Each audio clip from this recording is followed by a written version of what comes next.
to session 2 of Hearing from God. In this session, we are going to be exploring hearing from God for others. And another word for hearing from God for others is, of course, prophecy. Now, that's sometimes a bit of a scary word, prophecy. But what does it actually mean? 1 Corinthians chapter 14. He says, let love be your highest goal. But you should also desire the special abilities the Spirit gives, especially the ability to prophesy. The one who prophesies strengthens others, encourages them, and comforts them. So that is the purpose, the goal, if you like, of prophecy. To strengthen others, to draw them closer to God because that strengthens others, to build them up, to encourage them, and to comfort them. Now, because you are going to be talking to your children about hearing from God for others, I heard such a good teaching on this by Seth Dahl. How he teaches children about prophecy is he calls it the ABCDs of prophecy. So always, A, stands for always be loving. That is our goal. Our goal when we give somebody a word from the Lord is to help them feel loved by God. B is build up. In other words, encourage. C is cheer up. In other words, comfort. And D is draw near. Draw them near to God by your words. In other words, strengthen. So the ABCDs of prophecy for children: always build up, cheer up, and draw near. Now, when we develop a lifestyle of hearing from God for others in our homes, we develop a lifestyle of service to others. Another thing that happens in your family and in your children's lives when they make it a habit to hear from God for others is that their language improves. Because when we have a habit of letting good things and loving things come out of our mouths, then it's very difficult to let ugly, mean, and bullying things come out of the same mouth. So it's a really good habit to get into. One of the wonderful things that happen when we are in the habit of hearing from God for others is that we begin to see others from God's perspective. We see others how He sees them. And sometimes people can be a little bit challenging, but when we ask God what He wants to tell those particular people, we see them as He sees them. He loves everybody. His love for people is beyond understanding. His love for people is bigger than we could ever imagine. And by asking Him what He wants to tell somebody who for you is not easy to love, you get to see what He sees in them. You get to see the gold in people. And interestingly enough, you get to love them too. So hearing from God for others is a way to demonstrate and show the amazing love our Heavenly Father has for everybody. For our brothers and sisters, for our mums and dads, for your children, for your husband, for your friends, and even for strangers.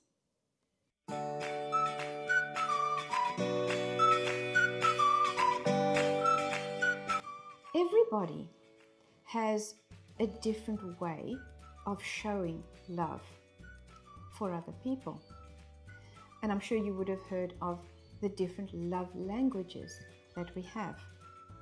So teaching your children to hear from God for others can look very different for each of them, or it can look very different to the way you show love to other people compared to the way your children do. So, as described by Gary Chapman, the 5 love languages are words of affirmation, acts of service, gifts, touch, and quality time. So those are all the different ways you and your children can creatively give people words from God to show them how much He loves them. If words are your love language, then most probably you'll get words of encouragement. Your children might get words of encouragement, and they can turn those words into pictures. They can even turn those words into songs. They can turn them into beautiful cards that they can give to people.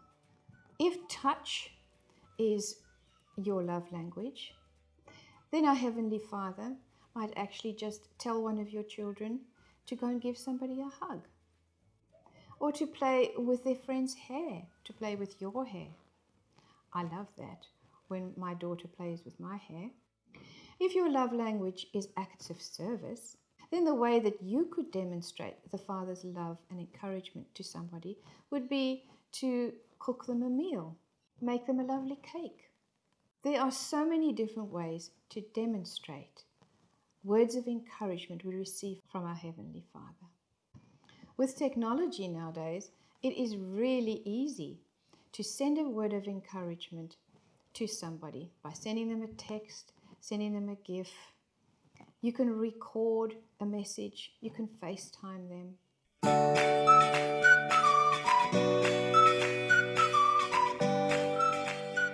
Making a habit of asking God for a word of encouragement for somebody every day can change the culture in your home. You can develop a culture of service to those outside your home, but you can develop a culture of service to one another in your home. Don't forget that the people closest to you need a word of encouragement, need a word of prophecy from you every day. A good thing to do is ask God to show you who it is that He wants to encourage every day, so that He highlights somebody for you. It might be one of your children, it might be your husband, it might be your parents, and of course, it could be your friends and even a stranger. Getting encouraging words for strangers can be a lot of fun, and it certainly makes outings to the grocery store, in the car, in places where we have to stand in line, like at the grocery store when we're waiting to pay, or in doctors' offices. These are all places we can actually engage our children in hearing from God for others. It would be helpful to always have a piece of paper and a pen handy, and in those places where your children could potentially be a bit bored, you can ask them, ask your Heavenly Father who He would like to encourage here today. See who He highlights for you, or you can just choose someone. And then you ask Him, Father, what do you want to give that person today to encourage them? Father, what does that person need? Father, what does that person need to feel loved today? You can even have some little cards handy. So when your children know what it is that the Father wants to give somebody, they can write it down or they can draw a picture. And the next step can sometimes feel a little risky for children. But again, practice makes perfect. The more they do it, the easier it becomes. The first few times that they do it, they will need you to go with them. And when they give their picture or their card to the person, they can just say something like, I made this for you, or would you like a picture? To encourage your children in this whole process, it's always really good to get some feedback from the people they give their picture or their card to by asking something like, does this mean anything to you? I'll tell you a story about Jennifer Toledo, who wrote a book called Children in the Supernatural, which I would highly recommend to you to read. She tells the story about a little girl who was about 3 years old at the time. She took her to the grocery store. The little girl was sitting in the trolley, and she had a clipboard and a piece of paper and some texters in the trolley, because the reason for their visit was to practice hearing from God for others. So she pushed the trolley up and down the aisles in the grocery store and said to the little girl, I want you to ask Jesus to highlight somebody in the store that he wants to encourage. So they went up and down the aisles. And eventually the little girl spotted a lady and said, that's the lady Jesus wants to encourage. So Jennifer said to her, well, ask Jesus what he wants to tell that lady. So she sat for a little while and she spoke to Jesus. And then she started drawing smiley faces all over her paper. And then Jennifer asked her the next really important question. So why did Jesus want to give this lady smiley faces? And the little girl spent a minute thinking and asking Jesus. And after a minute she said, well, Jesus wants to tell that lady that he's not cross with her and that he loves her. So because the little girl was a bit young, Jennifer wrote that on the piece of paper.